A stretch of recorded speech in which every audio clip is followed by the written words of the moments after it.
गोवंश के संरक्षण से भारत होगा बीमार मुक्त। देश की गरीबी, बेरोजगारी और बीमारी की समस्या गोवंश के संरक्षण से होगी दूर। गौ सेवा आयोग के अध्यक्ष ने समीक्षा बैठक के पहले पत्रकारों से बात करते हुए कहा कि 1 अप्रैल 2025 को प्रधानमंत्री ने गौ आधारित प्राकृतिक खेती को नेशनल मिशन बनाया है।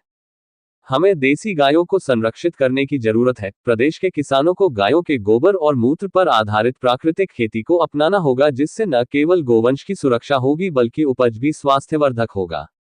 विंध्याचल क्षेत्र स्थित अष्टभुजा डॉक बंगले में पत्रकारों से बात करते हुए अध्यक्ष ने कहा कि मुख्यमंत्री निराश्रित गोवंश सहभागिता योजना एक बहुत ही जन उपयोगी योजना है, जिसका लाभ किसान भाइयों और सहायता समूहों को मिलेगा। मुख्यमंत्री निराश्रित गोवंश सहभागिता योजना के अंतर्गत गोवा आश्रय स्थल से एक गाय को ले जाने पर उसके भरण पोषण के लिए 1500 रुपए किसान भाइयों को मिलेगा और चारागाह ले जाने पर एक गोवंश पर 6000 रुपए दिया जाएगा। निराश्रित गौशालाओं की व्यवस्था का जायजा लेने पहुंचे गौ सेवा आयोग के अध्यक्ष श्याम बिहारी गुप्ता ने पत्रकारों से बात करते हुए कहा कि 1 अप्रैल 2025 से प्रधानमंत्री मोदी ने गौ आधारित प्राकृतिक खेती को नेशनल मिशन बना दिया है।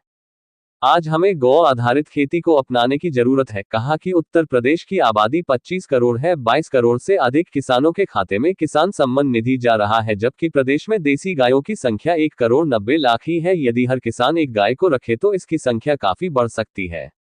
गौ आधारित प्राकृतिक खेती को अपने से उपज भी पूरी तरीके से स्वास्थ्यवर्धक होगी। कहा कि गौ आधारित प्राकृतिक खेती से न केवल हमारे खेत उपजाऊ बनी रहेंगे बल्कि देश की गरीबी, बेरोजगारी और बीमारी की समस्या का समाधान भी होगा।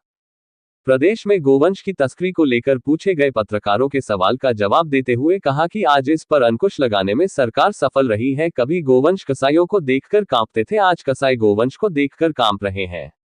गोवंश की तस्करी के इक्का दुक्का मामले सामने आते रहे हैं, उस पर भी रोक लगाने के लिए समीक्षा बैठक में जरूरी कदम उठाए जाएंगे। बाइट श्याम बिहारी गुप्ता, अध्यक्ष गौ सेवा आयोग उत्तर प्रदेश। क्या प्रतिस्पर्धा क्या है?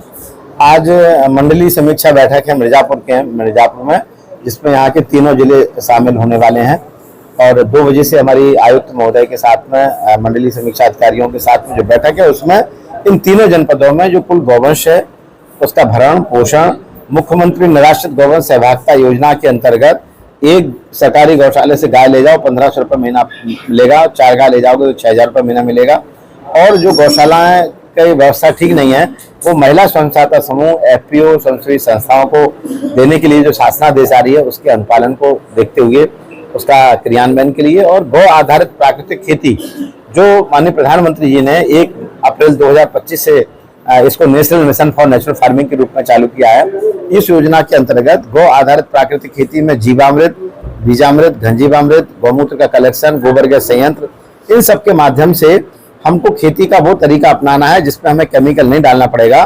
और जब केमिकल फ्री फार्मिंग होगी तो आज जो केमिकल के कारण बीमारियां बढ़ रही हैं उन बीमारियों पर रोक लगेगी, अस्पतालों पर खर्चा कम होगा, केमिकल पर खर्चा कम होगा और उसकी आवश्यकता बन जाएगी हर किसान के खूंटे पर कम से कम एक गाय। और आज उत्तर प्रदेश की जो आबादी है 25 करोड़, जिसमें लगभग 2 करोड़ 86 लाख किसानों के खातों में किसान सम्मान निधि जाती है, जबकि देसी गौवंश की संख्या मात्र 1 करोड़ 90 लाख है। यदि हर किसान एक गाय पाले तो आज उत्तर प्रदेश में 1 करोड़ 10 लाख गौवंश की आवश्यकता होगी। तो गाय के प्रति लोगों का जुड़ाव हो, प्राकृतिक खेती का विस्तार हो, गोबर गैस संयंत्र लगे, सरकारी गौशाला से गाय किसानों के जाए, गौशालाओं का संचालन ठीक तरह से हो, हरे चारे का उत्पादन, गौमूत्र का कलेक्शन, बायोगैस संयंत्र, पंचगव्य उत्पाद, इन सारे विषयों को लेके आज ये हमारी मंडलीय समीक्षा बैठक का आयोजन किया गया। ये मेरी 10वीं मंडलीय समीक्षा बैठक है। हमारे आयोग के माननीय सभी पूरी टीम आई हुई है। हमारे माननीय उपाध्यक्ष हैं, माननीय तीनों सदस्य हैं और हमारी पूरी आयोग में मात्र 6 लोग हैं।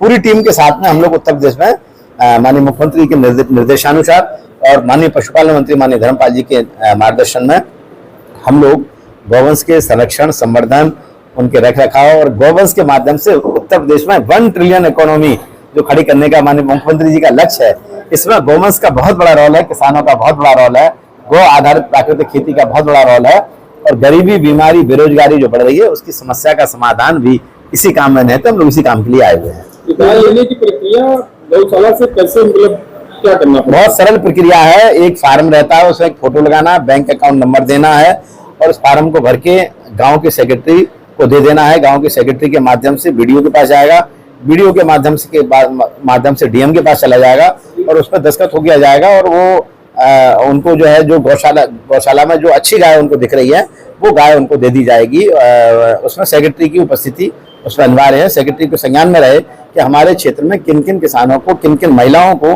किन किन महिला स्वयं सहायता समूह के सदस्यों को गाय जा रही है, क्योंकि उनके खाते में फिर वो 1500 रुपये महीना एक गाय पर आएगा और 4 गाय ले जाएंगे तो 6000 रुपये महीना आएगा। दुर्घटनाग्रस्त गायों को तत्काल सुविधा मिले, उनका इलाज हो, क्या किया गया है? देखिए, आज हम लोग इस विषय पे चर्चा करने वाले हैं।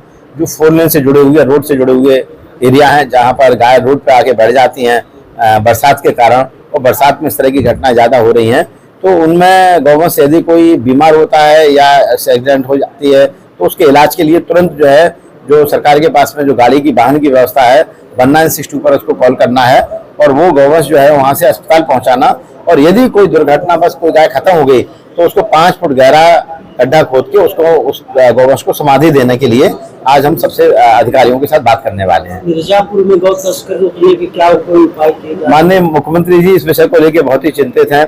आज हम लोग समीक्षा बैठक में इस बात को लेकर कि मिर्जापुर से या ये जो पूर्वांचल का क्षेत्र है, तीनों जनपद में जो गौवंश की तस्करी यदि होती है, वैसे माननीय मुख्यमंत्री पहले क्या था कि गौवंश को देख के कसाई को देख के गौवंश पहले कांपता था।